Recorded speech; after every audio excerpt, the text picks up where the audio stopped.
Yo, what's up dude? Ketemu lagi dan kita di sini ya. Masih di segmen Sekelebat Info, di mana nanti di sini kalian bisa dapetin info terbaru dan terpanas tentunya guys. Oke, hari ini di tanggal 1 guys, di bulan Desember 2023. Tak terasa ya, sudah di akhir tahun lagi. Dan seperti biasa guys, tidak bosan-bosannya kita selalu ingatkan buat teman-teman semua untuk selalu mematuhi protokol kesehatan dimanapun kalian berada. Apalagi di keramaian, karena di luar sana banyak sekali virus-virus dan penyakit yang mengancam kesehatan kita guys. Oke, kita langsung saja melihat bagaimana update dari global crypto market cap seperti yang terlihat ya dari data coin market cap di sini menunjukkan adanya kenaikan meskipun tipis banget di 0,22%. Kemudian selanjutnya kalau kita lihat dari Fear and Greed Index terlihat posisinya masih di 70. Ini sebelumnya belum update guys karena kita bikin videonya di jam setengah 7. Jadi untuk close candle hari ini pun juga belum tereksekusi. Begitu juga dengan Fear and Greed Index untuk update-nya hari ini masih belum ya. Tapi kemungkinan kayaknya masih tetap ya di 70 guys untuk poinnya. Oke. Dan tentu saja ya ini adalah efek kontribusi dari Bitcoin dan juga teman-teman ngerumpinya di sini. Kalau kita lihat dalam waktu 24 jam ini Bitcoin mengalami penurunan ya, tipis di 0,37%. Disusul oleh Ethereum di posisi 1,07% ya, hijau. Kemudian untuk BNB juga hijau, tipis banget di 0,17%. Untuk SRP, Solana, Cardano ini merah ya di 0,5, 0,3 dan 1,7% ya. Kemudian untuk beberapa altcoin yang lain tampaknya cukup bervariasi, tapi sebagian besar memang ada yang hijau dan merah, tapi perubahannya kebanyakan merah guys ya. Kemudian selanjutnya kalau kita lihat di sini ya untuk perubahan yang terjadi pada pergerakan harga Bitcoin, terlihat di sini guys, kemungkinan nanti di pukul 7 kayaknya ya untuk close candle-nya bisa aja di posisi sekarang di sekitar harga 37.700 ya. Jadi ada kemungkinan untuk turun lagi meretest di MA20 time frame daily di sini guys. Jadi kalian bisa tunggu aja di harga sekitar 37.000 guys. Jadi untuk sementara kemungkinan nanti untuk pergerakan harga Bitcoin masih mengikuti ini ya, pergerakan harga dari MA20-nya. Kalau tidak ada informasi yang signifikan yang men-trigger harga dari Bitcoin ini, bisa turun ataupun naik ya, karena ini bisa dibilang area rawan ataupun area base yang cukup signifikan guys. Ya, kita tunggu aja nanti seperti apa. Oh ya guys, video kali ini dipersembahkan oleh Legel Home Shopping. Dengan produk barunya guys, di bawah naungan Legel Labs, mereka menawarkan produk yang sangat menarik ya, yaitu Drive to Earn. Ada nggak sih koin yang sekarang ini lagi bagus gitu, yang kedepannya bakal bagus? Ada, namanya Drive to Earn Coin. Ya. Jadi lu bayangin deh, lu beli aja langsung dapat cashback 17% sampai 25%. Iya, kalau lu beli 10 juta kan, langsung dapat 2 juta. Ada nggak project yang kayak gitu? Nggak ada. Belum. Jadi buat teman-teman semuanya, jangan sampai ketinggalan karena ini ada deadline-nya juga ya. Kalian silakan telepon ya call center yang ada di bawah ini ya, karena nanti akan direct langsung ke mereka. Jadi akan diarahkan. Baik. Nah, terus udah gitu katanya sini, kalau misalnya telepon dan daftar sekarang dapat gratis koin juga. Ya, sudah nggak kaget karena Drive to Earn banyak sekali reward yang bakal kalian dapatin. Cocok memang ya. Jadi nunggu apa lagi nih? Aku mau langsung telepon karena kita bisa dapetin 100 koin DTA gratis. Ya, itu senilai 100 juta bukan 100 kekecilan. Buat teman-teman semua yang mungkin tertarik ya untuk project Drive to Earn, kalian bisa nonton live dari Legel Home Shopping-nya ya. Kalian bisa nonton di waktu dan tempat ini guys, dan dapatkan kesempatan menarik dari project Drive to Earn ini. Kita langsung aja ke informasinya guys. Ada beberapa informasi yang cukup lumayan banyak lah ya untuk informasi hari ini. Dan pertama kita awali dari informasi yang kita lansir dari harian Cryptopolitan. Di sini diinformasikan bahwa Argentina guys menolak undangan dari BRICS di bawah kepemimpinan baru guys. Jadi Argentina telah mengumumkan keputusannya untuk menolak undangan untuk bergabung dengan blok BRICS, sebuah kelompok berpengaruh yang terdiri dari Brasil, Rusia, India, Cina, dan Afrika Selatan. Dan keputusan ini sejalan dengan orientasi strategis presiden yang baru ya, yaitu Javier Milei terhadap Amerika Serikat dan menandakan pergeseran penting dalam posisi internasional di Argentina guys. Diana Mondino yang ditunjuk sebagai Menteri Luar Negeri dalam pemerintahan Milei mengkonfirmasi ya keputusan tersebut melalui media sosial, dan perkembangan ini terjadi ketika Argentina bersiap-siap untuk pelantikan Milei menyusul kemenangannya dalam pemilihan presiden baru-baru ini ya. Jadi Milei ini dikenal dengan pendekatan terhadap kebijakan luar negeri yang sangat kontras ya dengan arah kebijakan di bawah mantan Presiden Alberto Fernandez yang telah menunjukkan kecenderungan ya untuk bergabung dengan blok BRICS. Jadi penolakan Argentina ini untuk bergabung dengan BRICS terutama setelah blok tersebut mengumumkan ya masuknya 6 negara baru pada Agustus 2023 kemarin di KTT BRICS ke-15 ya di Johannesburg, dan menandakan potensi perubahan dinamika dalam keselarasan ekonomi global guys. Alasan Mondino mempertanyakan nilai tambah bergabung dengan BRICS mengingat dua mitra dagang utama Argentina yaitu Brasil dan Tiongkok sudah menjadi bagian dari kelompok tersebut. Jadi kita tunggu aja guys nanti kira-kira apa efeknya ya dari penolakan negara Argentina ini ya untuk bergabung dengan blok BRICS. Dan sebenarnya juga banyak beberapa negara yang sudah diundang ya untuk bergabung di blok BRICS ini, termasuk Indonesia juga guys. Tapi Indonesia tampaknya masih belum menentukan sikap apakah menolak atau menerima guys. Jadi kita tunggu aja nanti update-nya. Dan kita lanjut ke informasi berikutnya. Kita lansir dari Bitcoinis, diinformasikan bahwa Binance dan mitra perbankan berkolaborasi untuk membentuk pengaturan kripto tripartit pertama di dunia guys. Jadi pengaturan triparty menandai dimulainya serangkaian proyek percontohan yang diperkenalkan oleh Binance, menjadikannya satu-satunya bursa mata uang kripto di dunia yang menawarkan solusi semacam itu guys. Dengan mengatasi masalah risiko pihak lawan yang menjadi perhatian utama ya bagi investor institusional, pengaturan ini mereplikasi kerangka kerja yang biasa diamati di pasar keuangan tradisional. Hal ini memungkinkan investor untuk mengalokasikan aset kripto mereka secara proporsional dengan tingkat toleransi resiko mereka guys.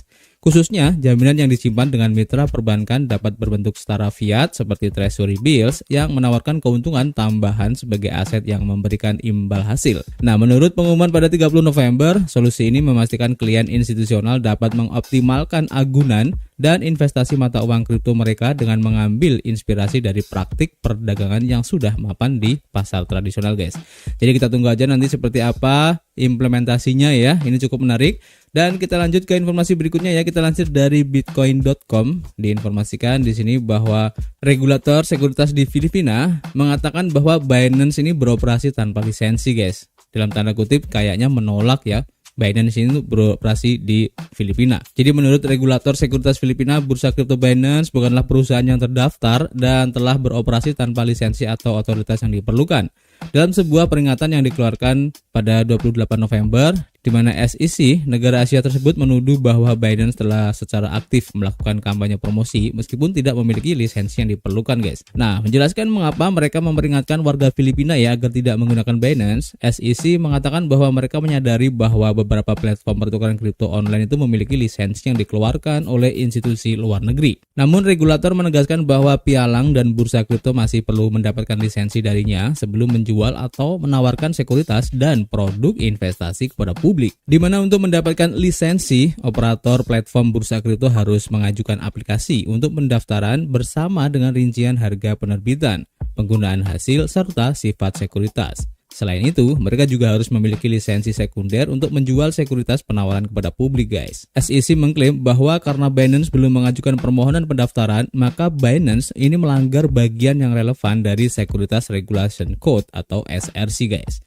Nah, sementara itu ya, selain menyarankan agar tidak menggunakan Binance, regulator di Filipina ini juga mengungkapkan hukuman yang akan dihadapi oleh para pelanggar guys. Di mana para pelanggar ini bisa aja akan terkena sanksi ya berdasarkan pasal 28 SRC yang akan dihukum denda maksimum 5 juta peso atau hukuman penjara 21 tahun guys, atau keduanya berdasarkan pasal 73 SRC guys. Ini kata SEC ya.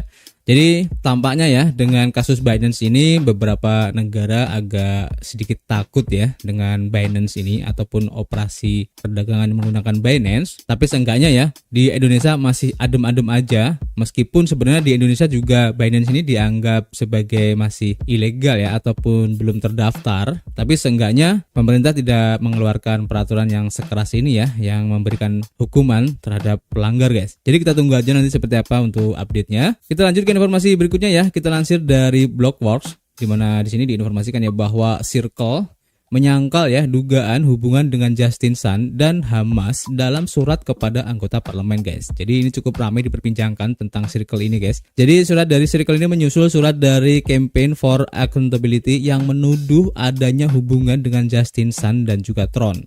Circle dalam sebuah surat publik yang ditujukan kepada Senator Elizabeth Warren, DS, dan Ketua Sherrod Brown, DO, pada hari Kamis untuk menepis klaim bahwa mereka mendanai Justin Sun dan secara terpisah telah mendanai Hamas juga, guys. Surat tersebut ditulis oleh Chief Strategy Officer Circle yaitu Dante Desparte, dan dia menulis sebagai tanggapan ya atas surat dari Campaign for Accountability pada tanggal 9 November yang menyatakan Circle tidak mencegah kegiatan keuangan gelap. Jadi surat dari Direktur Eksekutif Campaign for Accountability Michael Cooper-Smith mengklaim bahwa ada hubungan antara Circle dan Justin Sun berdasarkan studi dan laporan operasi penegakan hukum yang baru-baru ini diterbitkan. Circle dalam suratnya pada 30 November mengatakan baik Sun maupun entitas apapun yang dimiliki atau dikendalikan oleh Sun termasuk Tron Foundation ataupun Huobi Global saat ini tidak memiliki akun di Circle, katanya, guys. Dan selain itu juga ya, pemerintah Amerika Serikat secara khusus juga menetapkan Sun ataupun entitasnya sebagai warga negara yang ditunjuk secara khusus. Meskipun demikian, Circle telah menutup semua akun yang dimiliki oleh Justin Sun dan perusahaan afiliasinya ya pada Februari 2023, guys. Dan di sini juga ya, Circle mengatakan bahwa mereka akan dengan senang hati mendiskusikan semua hal di atas dengan Warren dan juga Brown. Jadi kita tunggu aja ya kelanjutannya, apakah memang benar Circle ini tidak ada hubungannya ya dengan Hamas ataupun dengan Justin Sun ini, guys. Karena di luar sana itu banyak beredar informasi ataupun spekulasi ya bahwa pendanaan untuk perang Israel Hamas itu menggunakan kripto ya untuk pendanaannya, guys, untuk membiayai peperangannya, dan itu sebenarnya sih masuk akal aja ya. Karena dengan menggunakan kripto itu untuk lalu lintas pendanaan akan sangat cepat, murah, dan juga aman, guys. Tapi kita tunggu aja nanti seperti apa ya. Kita lanjut dulu ke informasi berikutnya. Kita lansir dari harian Watcher.guru, diinformasikan di sini bahwa MicroStrategy ini membeli Bitcoin lagi, guys, sebesar 16.130 Bitcoin.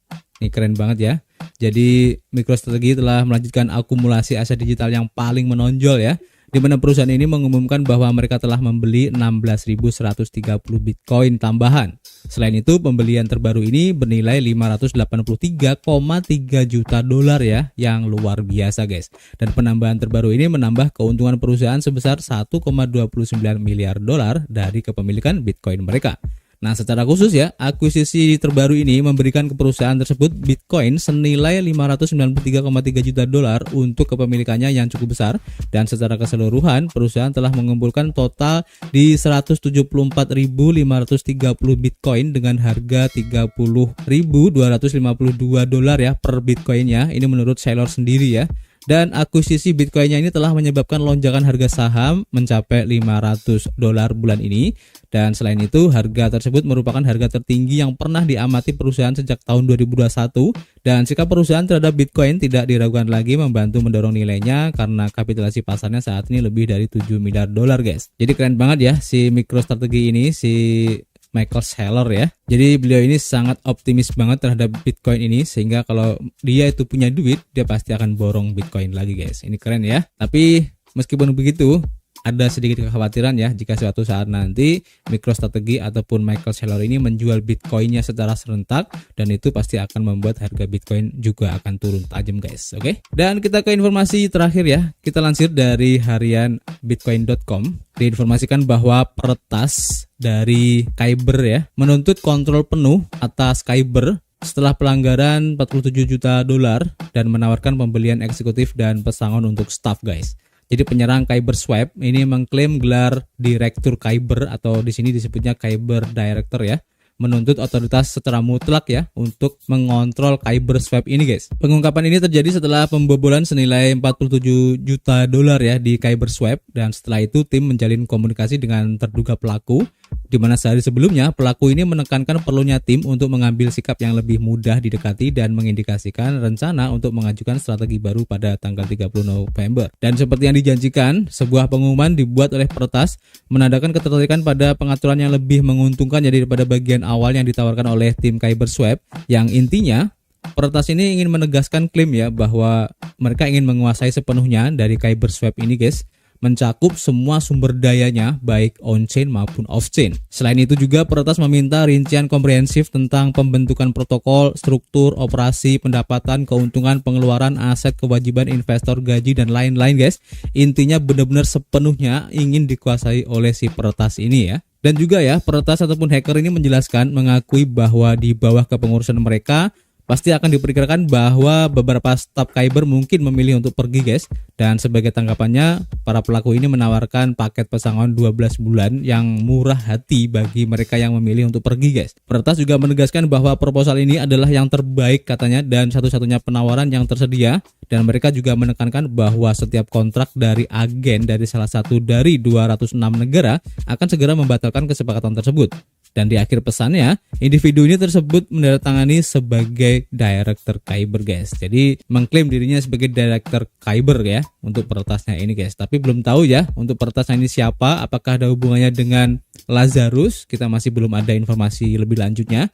Tapi ini cukup menarik guys, dengan keinginan si peretas untuk menguasai secara penuh ya untuk Kyberswap ini, bisa dibilang ini adalah seperti halnya cara baru ya, atau mungkin modus baru yang dilakukan oleh hacker ini ya, karena tidak banyak hal dilakukan seperti ini dari peretasan-peretasan yang sudah ada ya. Ini cukup menarik.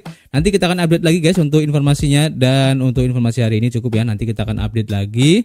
Dan seperti biasa, kita masih menunggu kritik dan saran kalian di kolom komentar. Nanti kita bisa ngobrol banyak di dalamnya. Dan tentu saja guys, kita akan ketemu lagi di informasi berikutnya.